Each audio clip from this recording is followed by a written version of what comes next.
Rockin' Larry Lockin' with Pleiadian Express Productions, your host with the most from coast to coast, giving you coolness, hotness, and everything you want in this.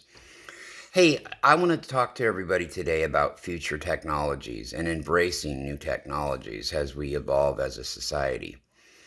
I talked a little bit about this as far as the internet goes in another show that I had done, talking about how it's improved our lives despite a lot of people criticizing, the heartaches that it has caused. But, we evolve people. We went from the horse and buggy to the train to the automobile, radio to television to color television and the internet. Now, here's the thing, like with artificial intelligence, right? Yes, in the hands of the wrong people, and there are a lot of devious people here on the planet, a lot of devious people, and in the hands of those, artificial intelligence can be dangerous and deadly. But if we were to embrace as a collective, as a society on planet Earth, if we were to embrace these things with love and understanding, these are the kind of technologies that could help us improve the way we live dramatically by decades, nearly almost overnight, okay? So sometimes it's like with everything, there's a yin and a yang. Any kind of, with just about anything, when in the hands of the wrong people, it can be used for maniacal reasons. When in the hands of people that are loving and care, it can go a long way to help us. Of course, the argument will be made too with artificial intelligence that it's going to replace a lot of human jobs and stuff like that. And that's true.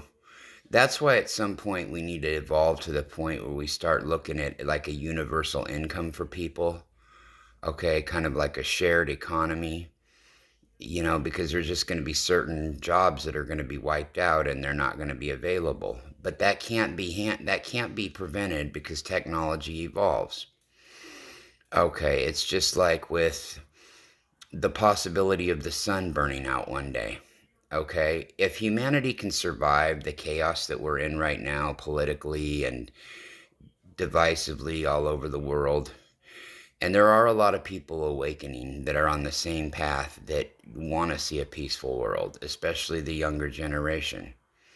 Okay, so if we can survive all this chaos and move on, right? And now when it comes to oils and fossil fuels and electric cars, yes, electric cars are going to be the way to go in the future, and I'm all about us getting off of fossil fuels. However, we need to be real about it and need to understand that we still need them for a while, okay?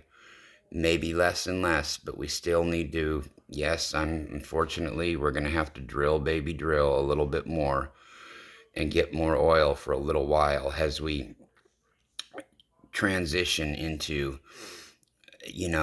better and cleaner ways of using energy. And we're headed there, but what stops progress too is human greed. Without human greed, there would be free energy on the planet. Everybody would have clean drinking water. You could get rid of, if we had been doing this decades ago, we could be off fossil fuels.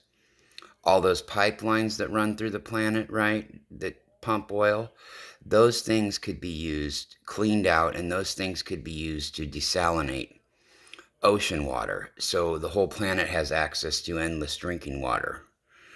These are just some of the things we can do.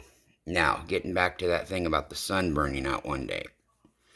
If we keep progressing as humans and we move past what we're dealing with right now, okay, that shouldn't be a problem, because by then what should have happened is we should have terraformed other planets, to live on.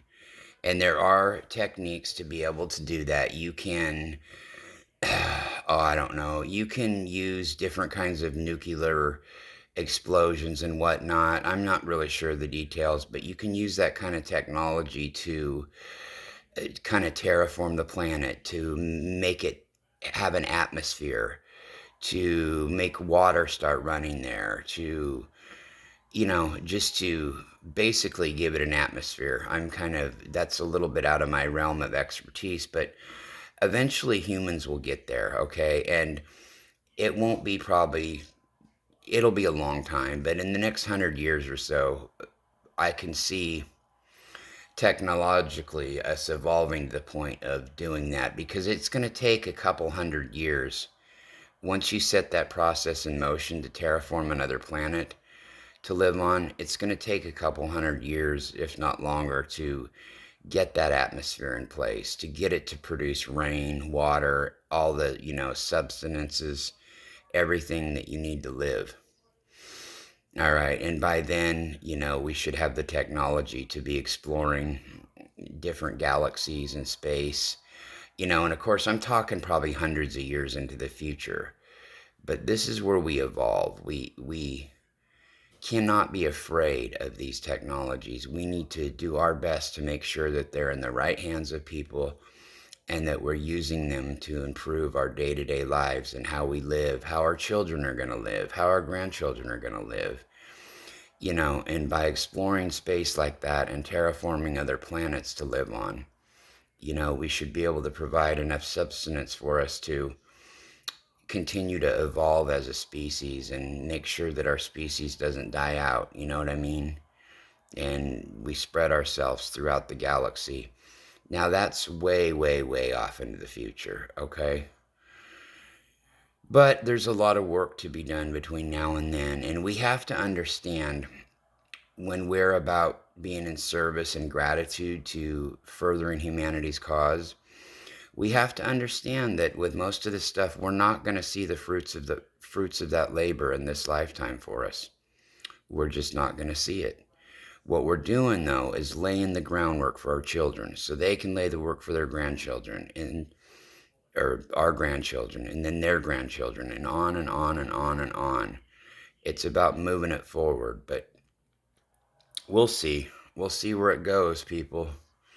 Well, we'll see a little bit of it. Most of this stuff isn't going to happen in our lifetimes, but this is just kind of my insight as far as where humanity can go. It's really hard to predict the future. You have older movies I remember growing up to that would try to predict what was going to happen in the, 21st century, in the 2020s, and a lot of that stuff never came true. Flying cars and whatnot. I mean, that's really not feasible to have at this point. I could just see all these car wrecks up in the goddamn sky with airplanes flying or little cars flying everywhere. Can you imagine the disaster? But somehow, some way that I can't put my finger on, that will happen someday, way, way, way off into the future, that kind of technology, and it'll work. I mean, I'm not quite sure how or the particulars of it, but it'll work. But this has been Rockin' Larry Lockin', and I'm glad for anybody that has taken the time to listen to this message.